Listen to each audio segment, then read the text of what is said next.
On 7's Gold Coast News, fighting to prevent flu deaths, families of teen victims unite for faster sepsis tests. Shock vaccination rates. The coast records the lowest in the state. The Prime Minister visits Ormo, why he was at a childcare centre. Local rents hit record levels, outpacing the capital cities. And the dogs that'll be putting on a spectacular show at this weekend's Pet Expo. Live from our Surfers Paradise headquarters, this is 7 Gold Coast News with Rod Young and Amanda Abate. Good evening. Amid fears this could be our worst flu season, the devastated families of two teenagers who died last year are trying to save other lives. They were at the University Hospital this morning donating $15,000 towards developing a faster diagnosis for sepsis, a deadly infection which can result from the flu.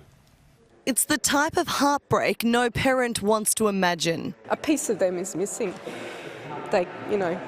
And it shouldn't be like that. Thomas Snell was a fit and healthy 13-year-old. He was playing rugby one day, in hospital the next. Within 5 minutes he was placed on life support, so his organs had shut down and he was suffering from septic shock. He died less than 3 weeks later.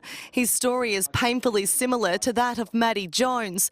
Doctors told the young law student she had a nasty flu. When she returned to hospital days later, it was too late. She passed away 9 days later in intensive care, 18 years old, 2 weeks away from her 19th birthday. The teenagers' families came together at the University Hospital today.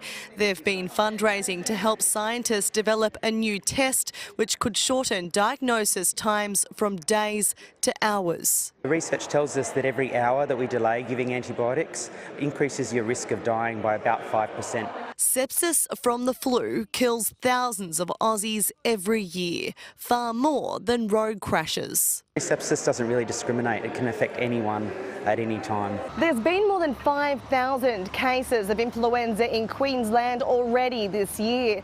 Doctors are urging us to protect ourselves by booking in for a flu vaccination. Last year was the worst flu season on record. This year's tipped to be worse. We just can't have, more families grieving over something like this. Danielle McPherson, 7 Gold Coast News.